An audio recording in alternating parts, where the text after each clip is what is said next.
afternoon, I'm Sean Yao, and this is One News Now. The prices of rice has been going up over the past few weeks. The question now is there enough stock of the staple? Let's ask mobile journalist Francis Orsho, who's reporting to us live.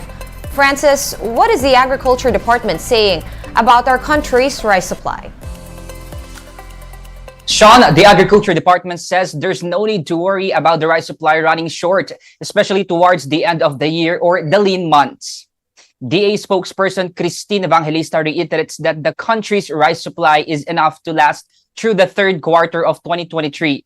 The Agriculture Assistant Secretary said that rice production is high and that local production is thriving at the moment. If and when the local rice harvest does not suffice for some reason, the DA said there's always the option of importation, according to the supply and demand chain of rice products and based on the department's rice program. The local harvest to palay has been fruitful during the January to June rice planting season. The demand during the said period has reached 7 million metric tons, but the supply for rice production is reportedly higher. Currently, there is still stock available for the next 2 months, which will be sufficient as there is an additional supply to be harvested locally, plus the supply that will be imported. Meantime, as El Nino looms, the Department of Agriculture will be focusing more on the monitoring of rice fields. That's because the weather phenomenon could devastate local rice production. Again, El Nino can bring extreme weather conditions from heavy rainfall to long dry spells. According to ASEC Evangelista, the National Rice Program is in place, which will prepare Filipino farmers for local irrigation. Sean? Thanks so much for that update. Francis Orsho reporting to us live from Caloocan. Now, speaking of El Nino, Pag-asa has identified the areas that will most likely bear the brunt of the weather phenomenon. The State Weather Bureau sees dry conditions prevailing over 28 provinces, and these are the yellow-coded areas that you're seeing on your screens right now.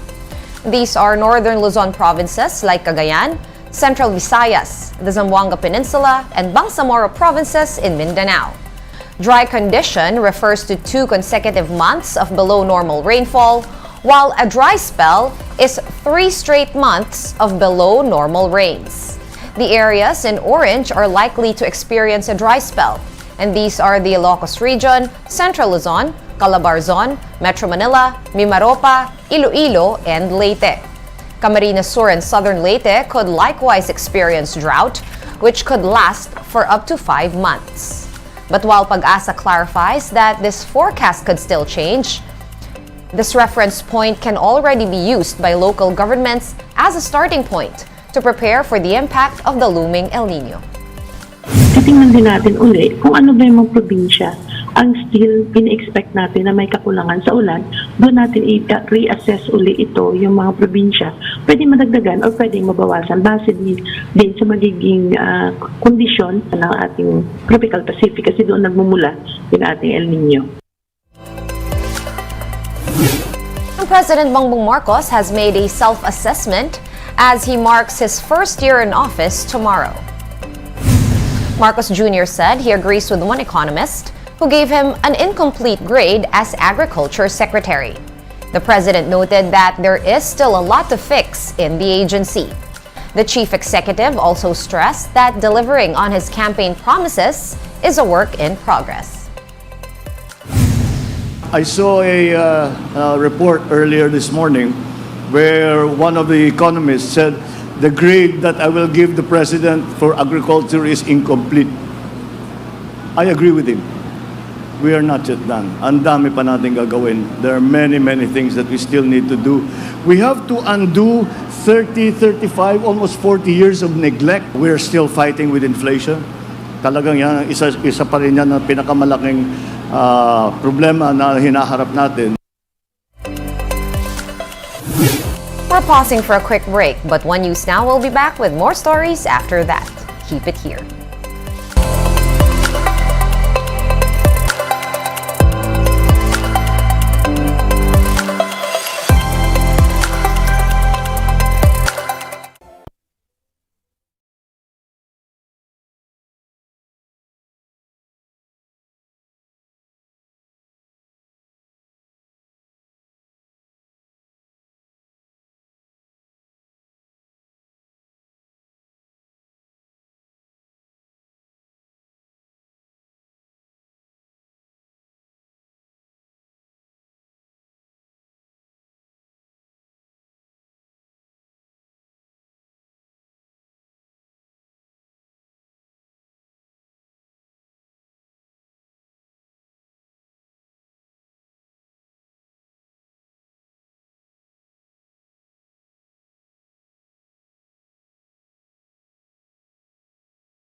Thanks for staying with us here on One News Now. I'm Sean Yao. Albay Representative Joey Salceda has called out the Tourism Department for supposedly demeaning the Mount Mayon. In a Facebook post, Salceda lamented that there was no love shown for Mayon in the logo of the DOT's new slogan, Love the Philippines. Nevertheless, the lawmaker said that Albay's tourism will thrive despite the department's snub. In its defense, Tourism Secretary Cristina Frasco's husband and Cebu Representative Duke Frasco noted that Mayon is included in the 50 major volcanoes as represented by a pixel in the logo. To this, Salceda said, Mayon deserves more than one pixel. Speaking of the new tourism slogan, here are more reactions to the country's new tagline, Love the Philippines, which was launched on Tuesday night. Senator Grace Poe said that she recognizes the efforts of the Tourism Department to ramp up its campaign. However, Senator Poe noted that catchy slogans must not be foiled by the, quote, cringeworthy experience of travelers. Instead, the senator says the government should start improving the airports to lure in more tourists. Meanwhile, the DOT's new slogan has drawn mixed reactions from ordinary Filipinos. A welcome change, a better change. Better naman, but we want more investors. Medyo maganda naman pong pakinggan, sir, yung love. Pero dapat, kung gano'n man yung magiging slogan natin, dapat sana matupad yung mga pangako nila na maging maayos yung pamumuhay ng Pilipinas. Maganda naman talaga na mahalin natin ang ating bansa. Ang problema nga lang, yung corruption, dapat ma-eradicate talaga yun. Yun yung dapat sa Pilipino yung love talaga yung nangungunawa. So bagay yung Love Philippines. And in sports, the Meralco Bolts and the NLEX Road Warriors racked up wins in the PBA on tour. Marty Bautista with the story. Personally, like you said, 9 out of 10 is going to shoot that. I thought he was going to shoot it. Meanwhile, Dave Guapo. The Meralco Bolts and TNT Tropang Giga were involved in a close affair for most of their matchup in the PBA on tour. But the Bolts began the payoff period with a big run to lead by double digits. TNT threatened to stage a rally, but Meralco's offense made sure to keep them at bay. Final score 108-90 for the Bolts. Alain Maliksi was the high point man for Meralco with 28 points. The dub jacked Meralco's record to 4 wins against 2 losses, while TNT was kept winless in 5 games. We're just really working hard in practice and we're just trying to be a professional, trying to win all the games. Nina-apply namin yung mga ginagawa namin sa bagong sistema. In the other game, the San Miguel Beermen held an early lead against the NLEX Road Warriors. The advantage grew to 19 points at one point. But here comes Troliano, 2 steps ahead. God, making it 13. But come second half, NLEX slowly munched on the lead until they were able to regain the lead by the fourth quarter. Kevin Alas and Jake Pascual partnered NLEX's fourth quarter surge, enabling them to grab the comeback win 102-94. This was NLEX's second win in 6 games, while San Miguel dropped to 2-5 in the preseason tournament. Dominic Fajardo led 6 Road Warriors in double figures with 20 points. They overcame Rodney Brondial's monster game of 22 points and 24 rebounds. PBA on tour resumes tomorrow, Friday, at the Anaris Arena in Pasig. The Converge Fiber Xers will play the Rain or Shine Elasto Painters at 5 p.m., followed by the Barangay Ginebra Gin Kings versus the Terra Firma Jib at 7:30 p.m. For News 5, Marty Bautista, we are One News. One News Now will be back with the latest stories at 6:30 p.m.